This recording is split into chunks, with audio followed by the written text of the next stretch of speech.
নমস্কার, আড্ডি রান্নাঘরে আপনাদের সকলকে স্বাগত। আশা করি সবাই ভালো আছেন। আজকের রেসিপি শোল। এখানে শোল মাছগুলো ভালো করে ধুয়ে নিয়েছি এবং কড়াইতে তেল গরম করতে দিয়েছি। মাছগুলোতে হলুদ, স্বাদ মতো নুন ভালো করে মাখিয়ে কড়াইতে তেল গরম হয়ে যাওয়া চারিদিকে ছড়িয়ে দিয়ে মাছগুলো এক এক করে ভেজে নেবো, লালচে করে এপিট ওপিট করে ভেজে। ভিডিওটি ভালো লাগলে লাইক, কমেন্ট, শেয়ার করতে ভুলবেন না। আপনার একটি লাইক, কমেন্ট, শেয়ার আমাদের পরবর্তী ভিডিও বানাতে উৎসাহ জাগায়। দেখুন, কথা বলতে বলতে এক পাশ ভাজা হয়ে গেছে, আর এক পাশ পাল্টে দেওয়া হয়েছে। এখানে প্রথম গাছে প্রথম ফল আম 2 পিস বেড়ে নেওয়া হয়েছে। বেড়ে নিয়ে ছাল ছাড়িয়ে কেটে নেওয়া হয়েছে। মাছগুলো ভাজা হয়ে গেছে, এবার তুলে নেব। বাকি মাছগুলো একই তেলে ভালো করে ভেজে নেব। এখন মাছগুলো ছেড়ে দিয়েছি। বাকি যেই মাছগুলো ছিল, মাছটাতে ডিমও হয়েছিল, সেই ডিমগুলোও ছেড়ে দিচ্ছি, ভেজে নেব। মাছগুলো ভাজা হতে হতে এখানে সাদা সর্ষে, কালো সর্ষে এবং পোস্ত এবং 4টে শুকনো লঙ্কা দিয়ে দেবো।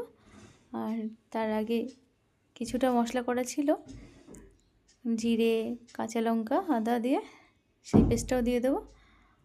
এক পাশ ভাজা হয়ে গেছে মাছের, আরেক পাশ ভেজে নেব।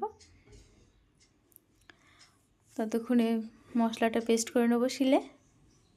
যেহেতু সর্ষে পোস্ত একদম মিহি, তাই মিক্সিতে না করে শিলেই করলে ভালো পেস্ট হয়। কথা বলতে বলতে মশলা পেস্ট হয়ে গেল। এদিকে মাছগুলোও ভাজা হয়ে গেছে। মাছগুলো তুলে নেব। সেই একই তেলে শুকনো লঙ্কা, তেজপাতা, জিরে ফোড়ন দিয়ে দেবো। হালকা নাড়াচাড়া করার পরে আমগুলো দিয়ে দেবো, কাঁচা আমগুলো। আমগুলো নাড়াচাড়া করার পরে যে বেটে রাখা মশলা, তাতে স্বাদ মতো নুন, হলুদ, জিরের গুঁড়ো, ধনের গুঁড়ো, গরম মশলা গুঁড়ো দিয়ে সামান্য পরিমাণের জল দেবো। আর মশলার আগে থেকে কিছুটা করা ছিল, সেটাও দিয়ে আমের গায়ে ঢেলে দেবো। আর ভালো করে মশলাটা কষাবো। যতক্ষণ না মশলার গায়ে থেকে তেল ছেড়ে দেয়, ততক্ষণ নাড়তে থাকবো। দেখুন, মশলার নাড়াচাড়া পরে হালকা ফোট এসছে।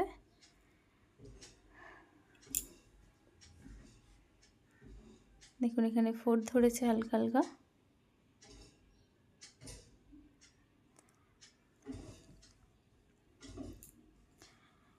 তারপরে ভালো করে নাড়তে হবে যাতে মশলাটা তলায় না ধরে যায়, এবং যত কষাবো তত কাঁচা মশলার গন্ধটা বেরিয়ে যাবে। সামান্য চিনি দেওয়া হবে যাতে ঝাল, টক, মিষ্টি সমান পরিমাণের থাকে। তাতে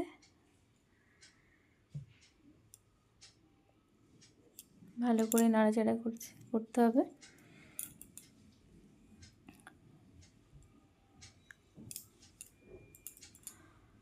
কথা বলতে বলতে দেখুন, মশলাগুলো পুরাই কষানো হয়ে গেছে। মশলার গায়ে থেকে তেল ছেড়ে দিয়েছে। এবার জল দিয়ে দেবো। হালকা নাড়াচাড়া করার পরে আর একটু পরিমাণে জল দেবো। জল দেওয়ার পরে একটু নাড়াচাড়া করে পরে ঢাকনা দিয়ে ঢেকে দেবো। ঢাকনা দিয়ে ঢেকে দেওয়ার পরে প্রায় 10 থেকে 15 মিনিট পরে ঢাকনাটা তুলবো। তোলার পরে মাছগুলো দিয়ে দেবো, যেগুলো ভেজে রেখেছিলাম, শোল মাছগুলো দিয়ে হালকা নেড়ে চেড়ে ঢাকনা দিয়ে ঢেকে দেবো। সব মাছগুলো এক এক করে দেওয়ার পরে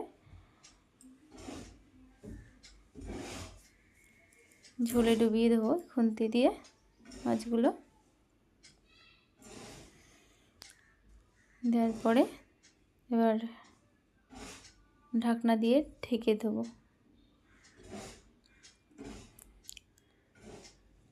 আবারও কে কে আমশোল খেতে পছন্দ করেন কমেন্টে জানাবেন, এবং কে কে খাননি সেটাও জানাবেন। এই গরমে আমশোল খেতে খুব সুন্দর লাগে। দেখুন, বলতে বলতে মাছগুলো হয়ে গেছে। দেখা হবে পরবর্তী ভিডিওতে। ততক্ষণ ভালো থাকবেন, সুস্থ থাকবেন।